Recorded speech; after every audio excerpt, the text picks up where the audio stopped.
And we're very delighted to welcome to the studio Rita Costanzi, who is an internationally acclaimed harpist, writer, actress, and educator whose career spans concert performances in theater, film, and literature, a two-time winner of the American Harp Society National Competition, and a graduate of no less a school than the Eastman School of Music. Rita, welcome to our program. Thank you, Steve. It's a real honor to be here. Thank you. And where are you talking from today?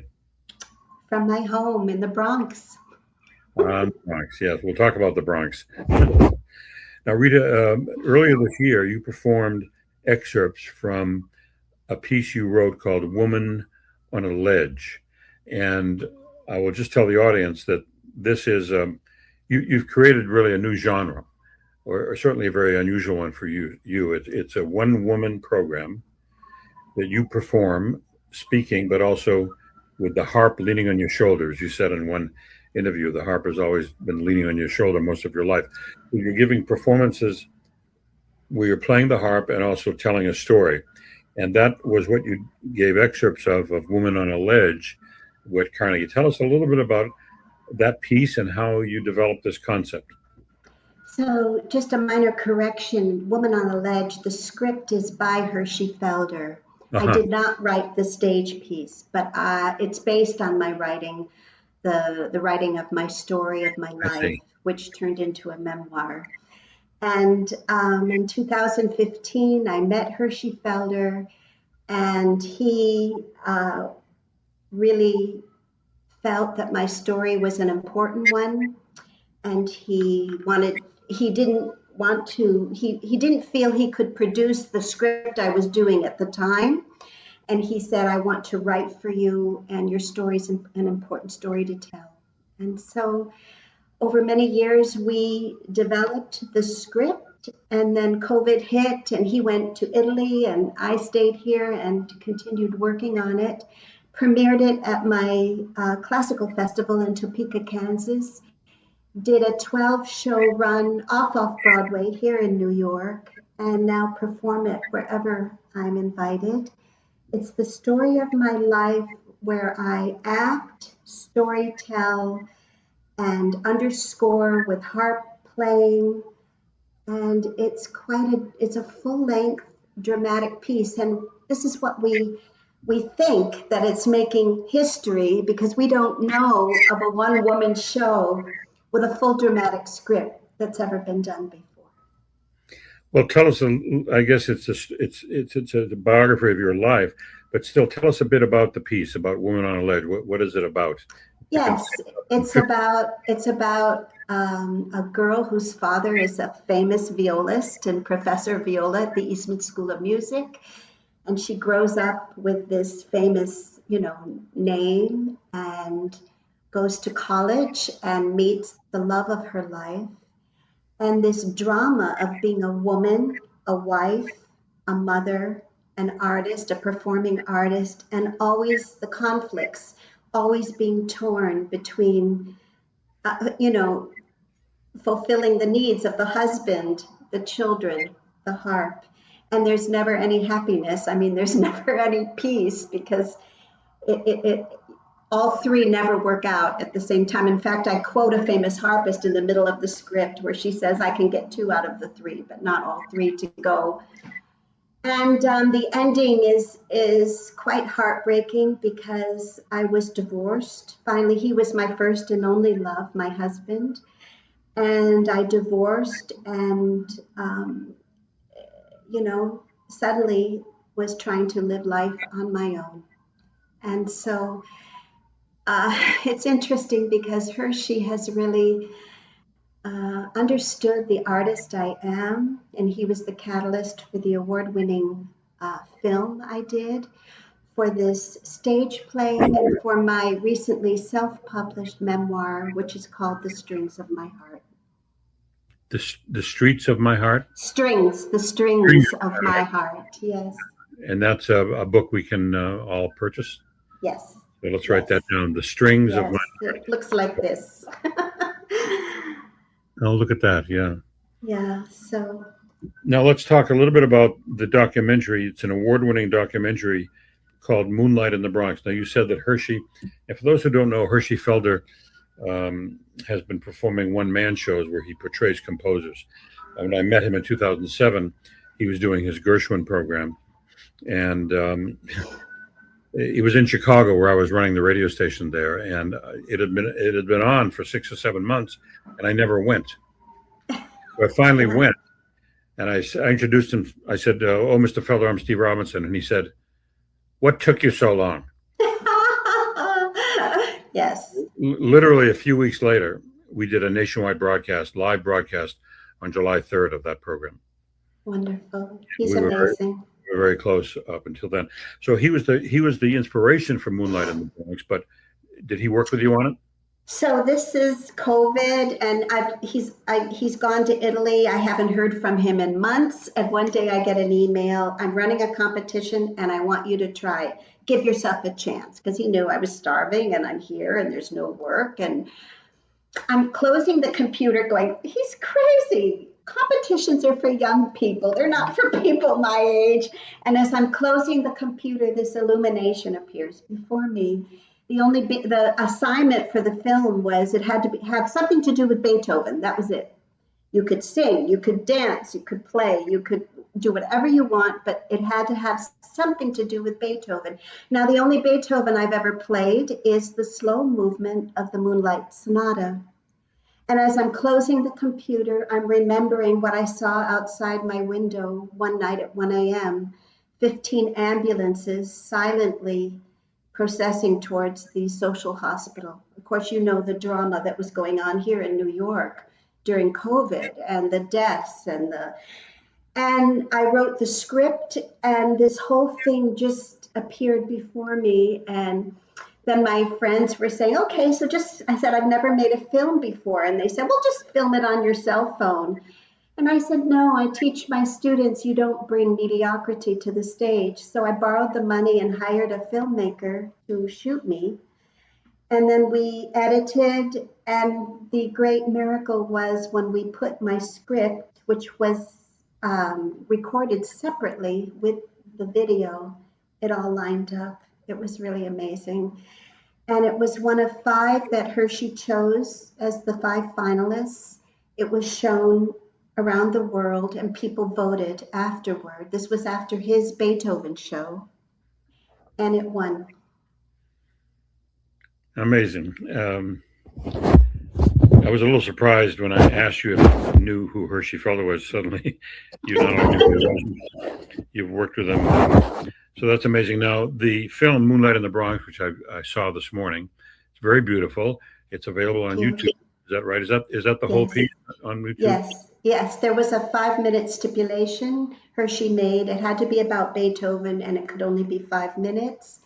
And somehow it just worked. Yeah.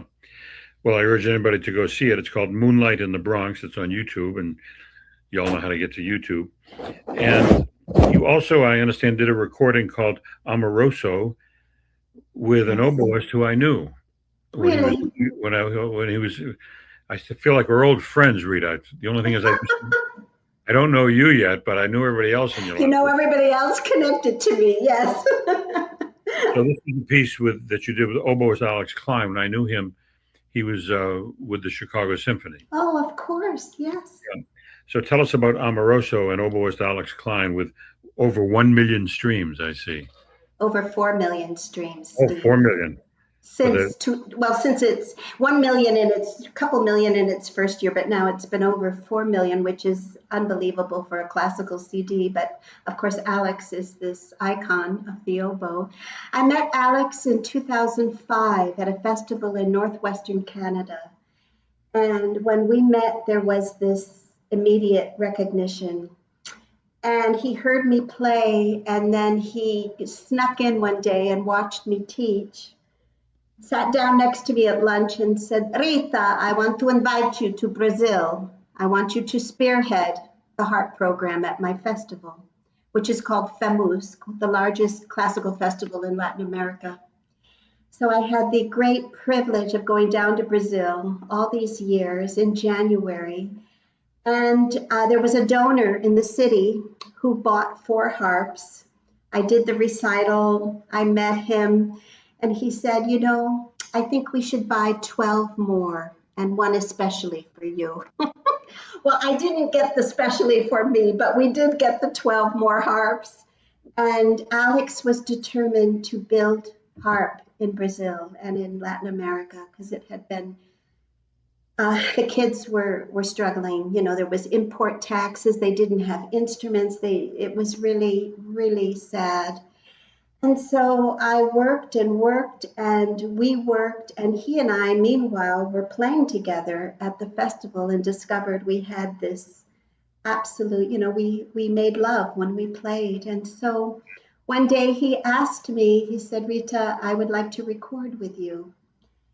And neither one of us had the money or anything, but I thought, I'm going to just borrow the money and we're going to do this. And we recorded it at our festival in Topeka, Kansas, the Sunflower Festival, because they have a state-of-the-art auditorium and recording facility. And yeah, it's been an amazing journey with him. Well, this is a piece called Amoroso with oboist Alex Klein, the very wonderful Alex Klein. And that is available, I'm sure, on Spotify. Yes, that is available on all the platforms as well. Yeah. Yeah. And what is the music on it? So these are short, romantic French, Italian, Spanish pieces. My favorite, I asked, you know, Alex is an incredible, he did a transcription for me of the slow movement of the Rodrigo guitar concerto, Aranjuez, and it's gorgeous. It's the longest piece on the album, and the other pieces are by Fauré, Debussy, Piazzolla. Everything that he and I loved playing together is on this album. Yeah. Well, Rita, it's a delight to talk with you. And I just need to ask you what's in the future? What plans are percolating? Because I'm as little as I know you, I would guess that there's some things percolating. Well, at my time of life, it's interesting, this transition after divorce, and where I withdrew for a while, Steve. And the author Gail Sheehy speaks about this in her book Passages and Pathfinders. And when she traces the biographies of some of the major political leaders like Churchill, Sadat, de Gaulle, and I'm going to add Nelson Mandela to the list, they had a period of withdrawal, retreat. Some were incarcerated. And then they emerged and they performed their greatest deeds in their life and political careers. And I have now, it took me a long time, but I have now healed. And I just performed Woman on a Ledge in Vancouver to a sold out audience. And it's amazing the number of women that are sobbing in my arms afterward, who tell me, thank you for being willing to be so vulnerable. Thank you for telling your story. I'm going to be doing it next month in Toronto at the Toronto International Harp Festival. And then I'm in Poland in August, now inaugurating the new teaching that I'm doing. It's a retreat outside of Krakow called The Open Window. And what's needed now as I emerge, I call it emergence in transcendence. Now that I've healed and I've grown and I've deepened, I have something very important to give the world. And it's a question of finding the right people who can produce and back the work that I'm doing. So we'll see. Well, you have a very exciting future. Your projects are amazing. And I wish you the best of luck with everything you do. And we'll hopefully stay in touch. Thank you very much for your time. Thank you, Steve. Thank you very much. Bye-bye.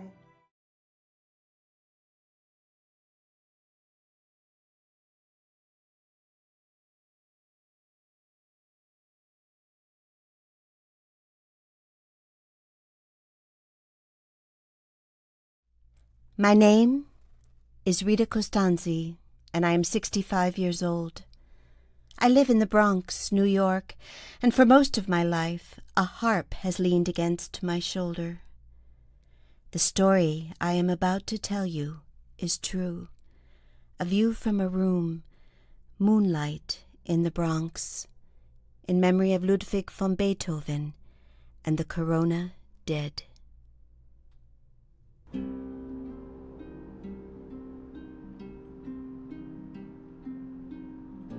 An eerie stillness settles over the Bronx as a tiny, invisible virus, a crown on its head, brings the entire world to its knees as it silently, swiftly, relentlessly spreads illness and death. Its only weapon is fear, the deadliest weapon of all. As I sit at my harp in this top-floor apartment, sirens erupt every 5 minutes, puncturing the music, the outer stillness, and my heart. The streets below and the sky above are empty. Separation and isolation are not foreign to me. After a devastating divorce, I retreated into my own cocoon of dark despair, dying to all I had ever known, wondering if life was worth living. And now, during Holy Week, at 1 a.m., I am drawn to the large bay window in my bedroom to view the supermoon and pray. And there, below me, a slow, solemn, silent procession of 15 ambulances with lights flashing suddenly appears, streaming towards the social hospital. No, not rushing and wailing to save the living.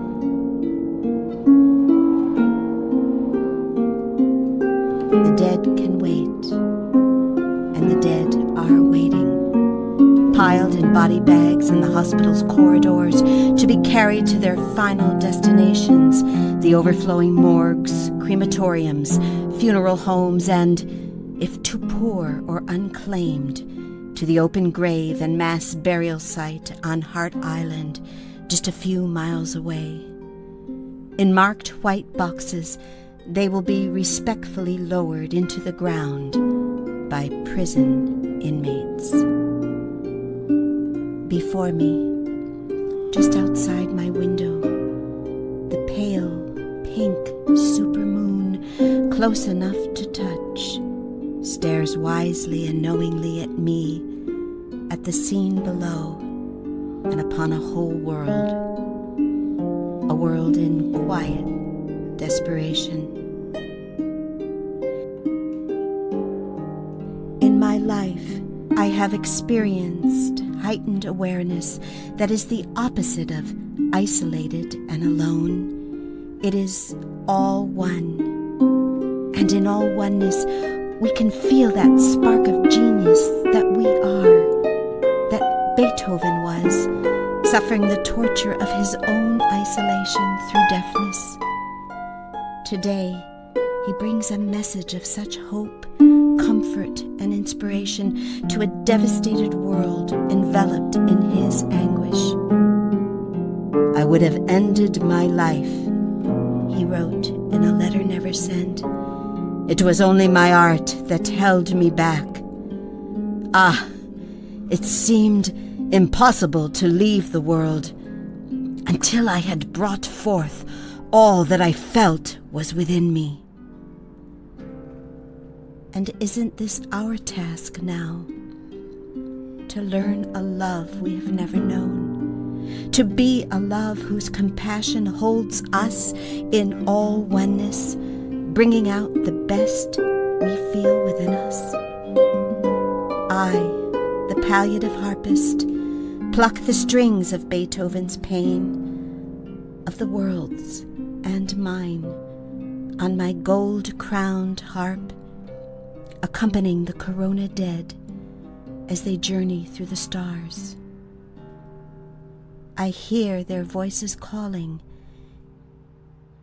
remember, like Beethoven, to not leave the world until you have brought forth all that you felt was within you.